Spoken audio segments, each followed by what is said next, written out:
Oi, aqui é o Roberto Secato e hoje eu quero falar sobre o poder de sugestão das imagens e de como a imagem pode ter uma representação que às vezes subverte o seu significado inicial e que interfere nas nossas vidas de modo muito importante sem que às vezes a gente se dê conta.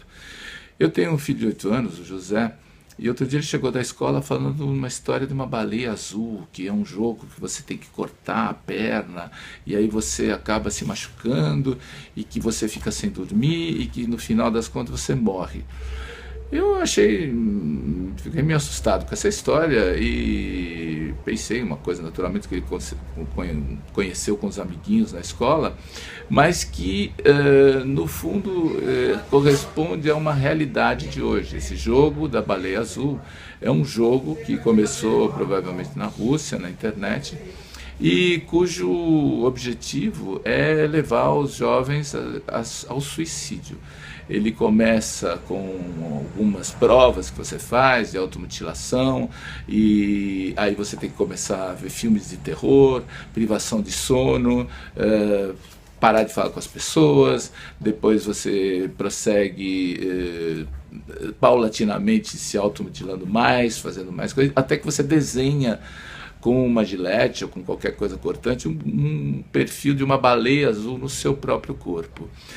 Essa ideia, quer dizer, assustadora, a parte, o resultado disso, né, que levar os jovens ao suicídio. Eu não sou um religioso, mas para mim a vida é um dom e o suicídio sempre foi, me pareceu, um dos crimes mais horrendos, porque é um crime contra a vida, né, contra si mesmo, é um atestado de renúncia àquilo que é o nosso maior dom nesse mundo, né?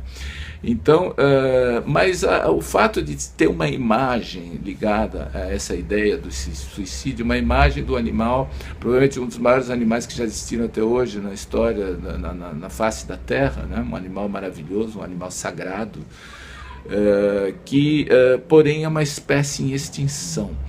Então, como é que a gente passa da ideia, quer dizer, hoje, quer dizer, uma criança quando pensa numa baleia azul vai pensar em suicídio, em vez de pensar na vida, em vez de pensar no mar, em vez de pensar na grandeza da vida e de tudo que existe nesse mundo, né?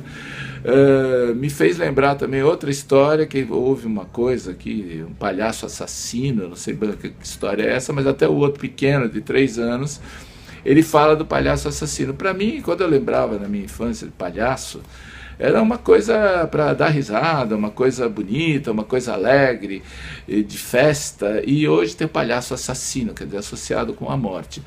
Fico pensando, quer dizer, esses símbolos que acontecem hoje em dia, eles na verdade, eles são produtos do nosso momento, da nossa civilização.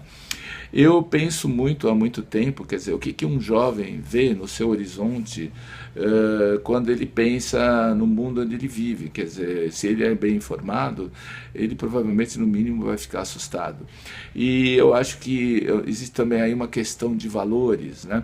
Eu lendo sobre esse episódio da baleia azul, um psiquiatra dizendo que o aumento de suicídios entre jovens é um fato no mundo, independentemente desse jogo ou não.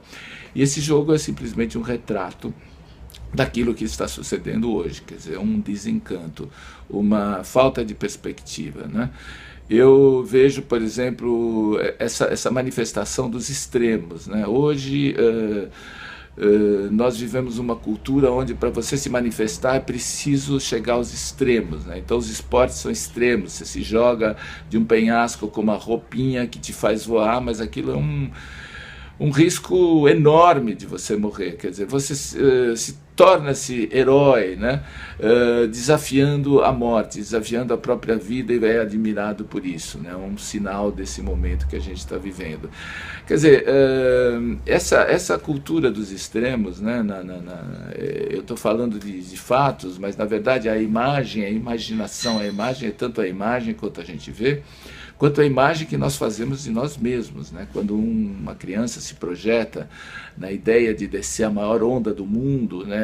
É tão impossível, ou quase impossível, né? Quanto desafiador e quanto maluca a ideia de você arriscar a vida por um esporte. O esporte devia ser algo que te faz a vida mais completa, né? Mas, então, voltando à baleia, voltando a essas imagens, né, o que as imagens evocam é uma coisa muito importante. Quer dizer, eu acho que na história da humanidade, quem entendeu primeiro o poder evocativo das imagens, né, e de sugestão foi a Igreja, né, que durante a Idade Média e até a Renascença sustentou a maioria dos grandes artistas comissionando obras de escultura, de pintura, e todas com temas sagrados, né? E entre esses temas sagrados, já falando que nós estamos na Páscoa, está a automutilação, né? Estamos falando de Páscoa. Páscoa é sofrimento, expiação, superação, ressurreição, né? E de alguma forma está associado também com a morte, né? Então, essa ideia da dor associada ao prazer, né, ainda vem da antiguidade, né, de Eros e Thanatos, né, o amor e a morte, né? E, porém, hoje digamos assim, tratada de uma forma sinistra, né? Há muitos anos que eu vejo um crescendo de violência nos filmes, na televisão e tudo, porque nós estamos assim circundados de imagem, assolados por imagem. Então a imagem hoje, para se fazer ver, ela tem que gritar. Então não adianta mais um homicídio, mas ele tem que ser um homicídio com requintes de crueldade.